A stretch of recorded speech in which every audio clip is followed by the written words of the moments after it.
Welcome to a new episode of the Alvernia Campus Show. I'm Trevor Spolin. And I'm Amelia Fortunato. We have a hot batch of stories for you today, so without further ado, let's get started. 6 weeks of winter. Big news today, where a furry weather consultant has once again hijacked the national forecast. At sunrise on Groundhog Day, Punxsutawney Phil, famously mentioned in the Epstein files 4 times, emerged from his burrow, saw his shadow, and declared 6 more weeks of winter, because that shadow has opinions. Crowds were mixed with their thoughts, questioning whether they can stand another month and a half of freezing, bitter conditions. I can't wait for Lancaster Larry, the omniscient badger, to see his own nose.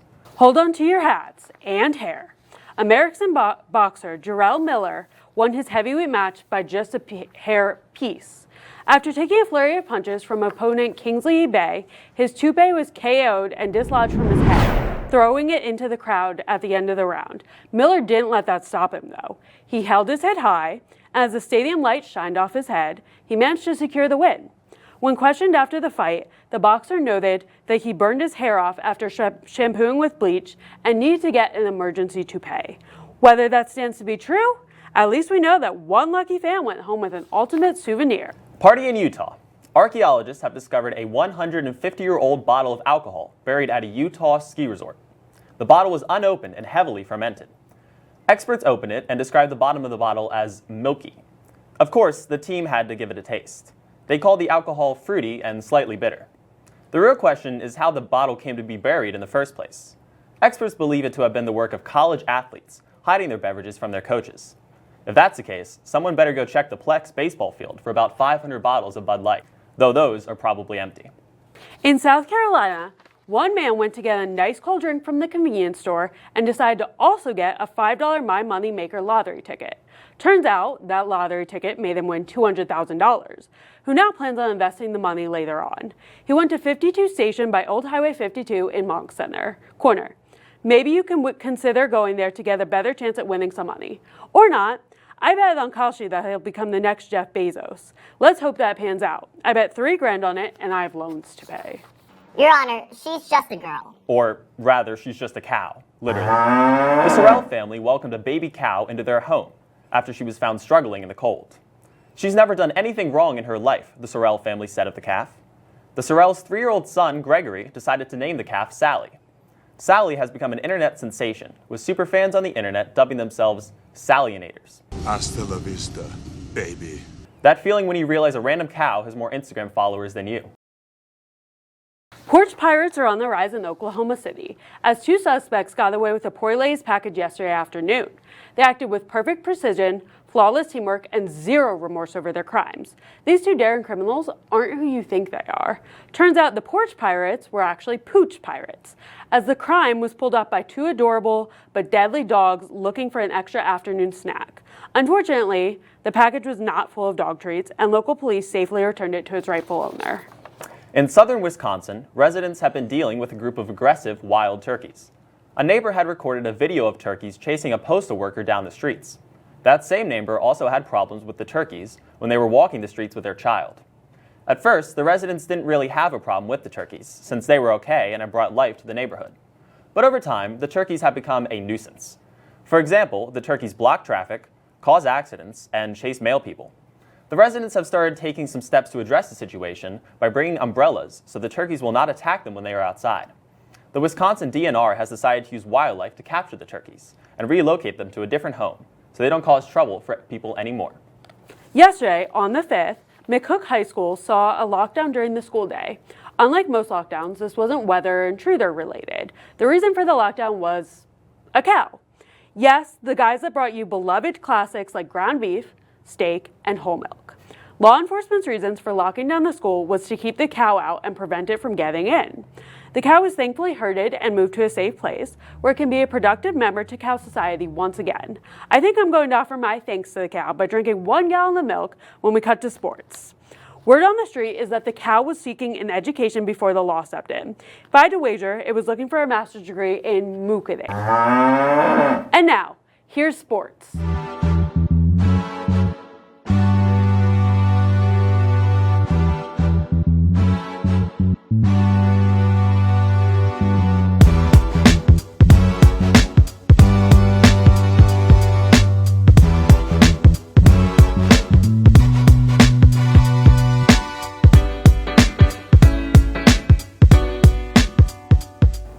All right, everybody, welcome back to the Alvernia Campus Show Sports section. We made it to episode 2. I can't believe it. We didn't get canceled.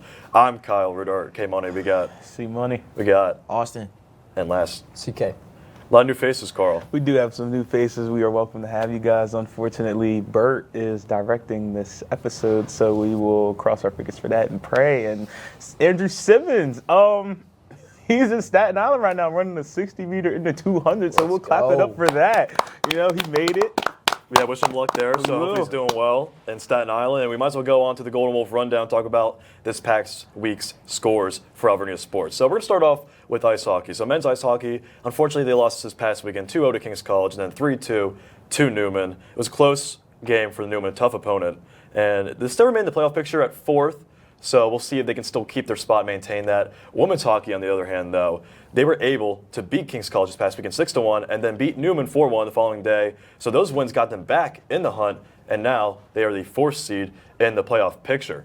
And now we're going to go on to track and field. Posted 7 new personal records that day on the Plex shootout last Saturday. JT Timmons was their top finisher of the day with a 5th place finish and the high jump mark with 1.8 meters. He's got hops.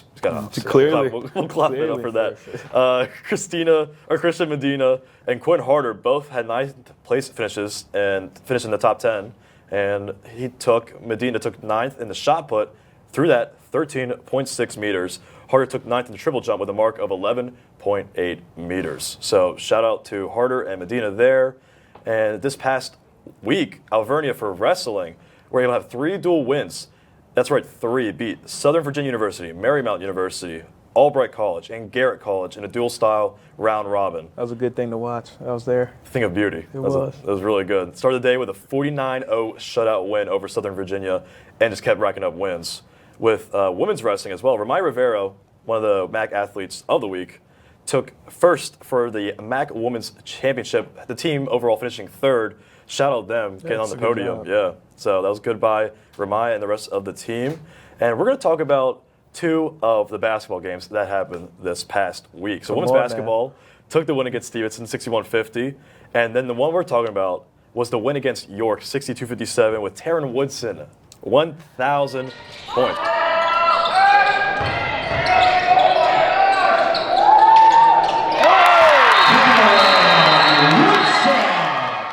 That was, all right, first of all, that was nice to see. I was there. That was really, really nice to see that she had made her mark and got her 1,000 points.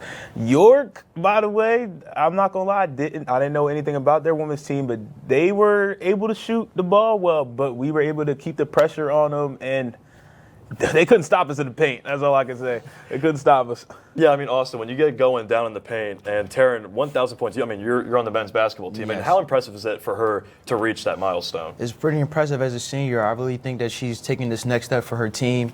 She's leading them in the right direction, headed to the playoffs. So I hope they either get the 3rd or 2nd seed and we get a playoff home game at Alvernia. Yeah, that's good you put that out because they're actually 3rd right now in MAC. And, I mean, Connor, as your senior soccer player, Taryn Woodson's been there, a veteran. I mean, how does she hold this team up and like her performance getting 1,000? I mean, that really boosts you up, I think, locker room wise. Yeah, I mean, your important players got to produce, and she certainly did that against York. So it's probably a good feeling. For We'll sure. clap it up for Taryn. Yeah. Good job. 15th player in Alvernia program history to accomplish that. And now we're just going to talk about this men's basketball game. So I'm interested to see what you think about this, Austin. Obviously, lost to Stevenson this past Saturday, but then the York game, down 44-29 at the half. Yes. Alvernia putting up 51 in the second half to take down York. They were shooting 70% field goal range. Yes. Carl. I mean, Ridiculous. I'm going to highlight, like, a player here, Robert Cottrell. Bobby. Cottrell put 21 of his 28 points in that second half. Literally. Yeah. As a whole, I think the basketball team is they're really strong. I think the chemistry is there, and I think when they do play as one, they are unstoppable. And honestly, they did what they did against York, and I think that was a good bounce back compared to what happened before. Like I said, I was rooting for y'all, so I needed y'all to get that right there. Get right back in. And the shooting was immaculate, Austin. You have Robert, and also had Mason Jones putting up buckets. Great game. Yeah, what'd you think about his performance too? I think his performance was great. He came to Stevenson, to his previous school.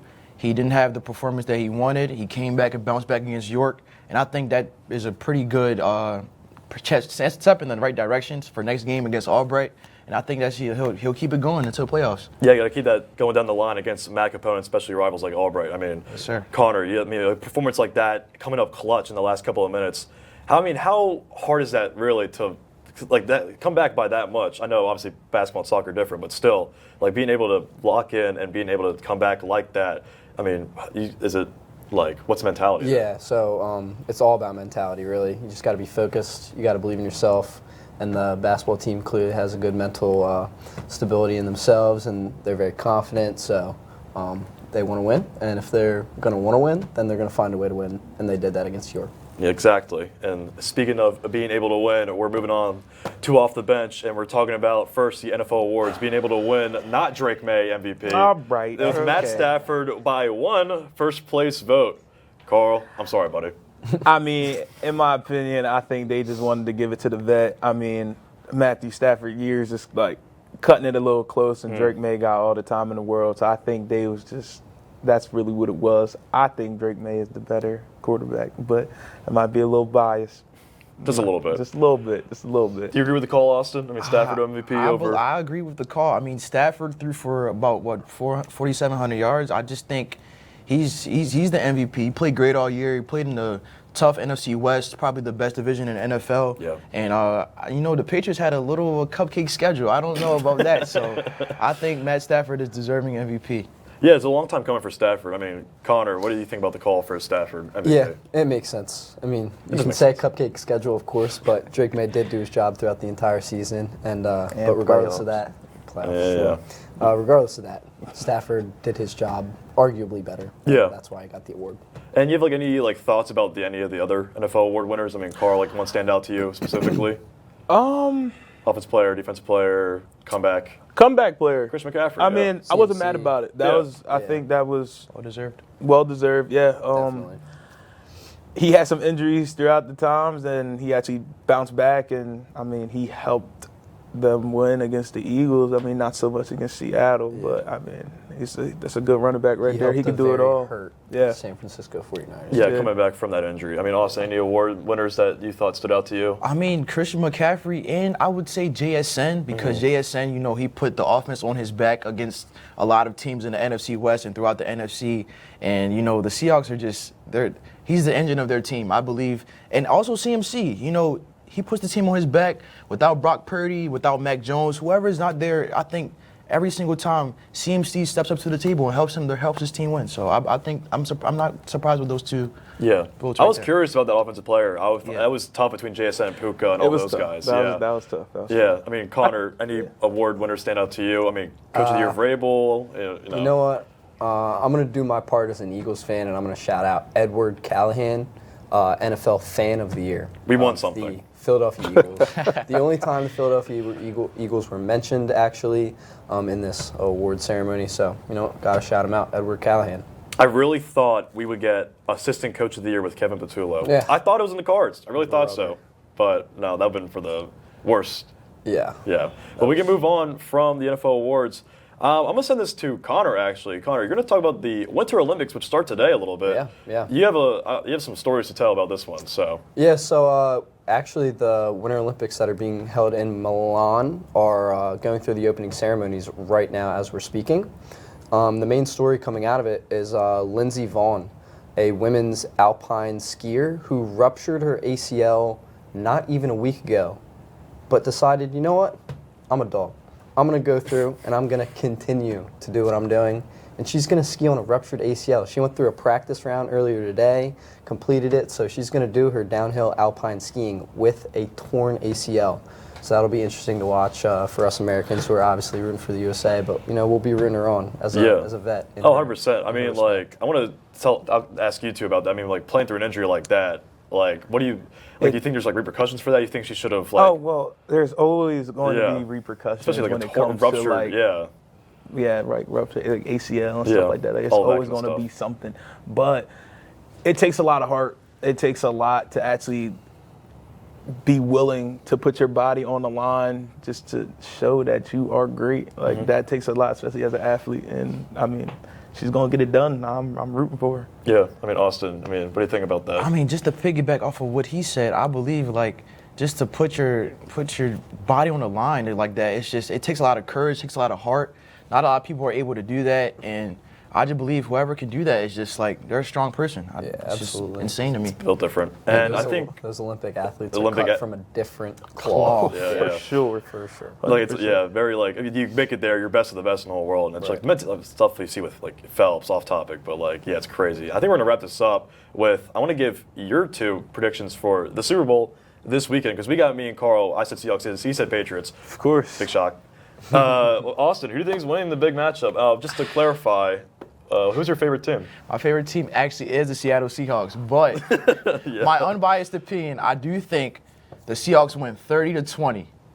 I just don't think the Patriots have the offensive power to compete with the Seahawks. I mean, you look at their past 3 playoff games. I mean, they played the injury-riddled Chargers. They played the C.J. Stroud, threw 4 interceptions against them. So I just don't think I see a world where Drake May beats the Seattle Seahawks in the Super Bowl. What are you calling timeout for? Whoa. What is that? Well, I don't understand why people say, C.J. Stroud threw 4 interceptions. Why did he throw 4 interceptions? Because the defense put so much pressure on him. That is the reason why. You see how CJ warms up. He's playing with kids' toys, and like he's just wants to turn that ball over. They had like as a quarterback in the NFL, and you throw 4 picks against a top 10 defense. What is that saying? He sucks now because he threw 4 picks. I mean, there's a reason why he threw 4 picks because the Patriots defense was locking him up. You cannot take away from their defense, take away the cupcake schedule. They played some tough playoff games this year, and you cannot take away from that. Yes, their offense has been struggling, but then we just relied on the run, and the run is what chews the clock out, and then we are able to finish the game. Drake May alone, he ran for the first down to seal the game against the Denver Broncos. The win didn't have to be pretty. A win's a win. That is true. Connor, I mean, you want to jump in on this? Who do you got winning? Yeah, I think I'm going to golf Austin here. Low-scoring game, I think. Defensive battle for sure. Give me the Seahawks. Sorry, Carl. Give me the Seahawks. Dang. Still only one. It's okay. It's all right. 23-16. That's my prediction. 23-16. All right, that's a good call. Low-scoring game, lots of field goals, I think. Big defensive stops, maybe a couple turnovers. But ultimately, I think the Seahawks will come out on top. They have a better rounded team. Yeah, and if the Patriots win, cupcake schedule, honestly. No, I'm kidding. They beat the Seahawks and well deserved. Nobody wants to see the Patriots win anyway. We're gonna see next week how hating. I think America wants to see Seattle win. I think you're right. That's I want to see Super Bowl Sam. We're gonna see how you two react next week. These two will be on next week after the Super Bowl, so we'll get their reactions. Connor, good luck dealing with that. Yeah, we'll see. And we are gonna just talk about next week's matchups for Alvernia sports. So just reading these off. Men's basketball going to play Albright February 7th, which is tomorrow, and then they play Hood at home February 11th. So watch out for those games. 2 big opponents. Hood especially. I think they're the first seed right now, so got to look out for that one. Wow. Yeah, women's basketball play Albright tomorrow, then Hood away on the 11th. We also got men's hockey playing Arcadia tonight, February 6th, and then play Misericordia tomorrow on the 7th. So back-to-back games. Look out for those 2. Men's wrestling have a match tonight against Arcadia at home. And also, we brought up the track and field fast track national invite. It's going on right now at Staten Island. Shout out Andrew Simmons, 60-meter and 200-meter he's doing. Exactly. Simmons. So good luck to him. Women's ice hockey is playing Arcadia tonight, and then they will play Hood tomorrow. And then women's wrestling will have a match against Delaware Valley on Monday the 9th. And I think that about covers all the bases. So thank you so much for watching the Alvernia Campus Show sports section. We will see you all later. Here are some events happening in Alvernia this coming week. Tie-dye blankets will be held at 5 p.m. on Saturday, February 7th, in the Campus Commons living room. There will be a Super Bowl watch party on Sunday, February 8th, also in the Campus Commons living room at 6:30 p.m. Those looking to find a job should attend resumes, interviewing, and handshakes in Bernardine Hall 103 from 12:30 to 1:30 p.m. on Monday, February 9th. The Murder Mystery Dinner is on Tuesday, February 10th, and Night to Shine is Friday, February 13th. That's all for today. Hang safe, Fair.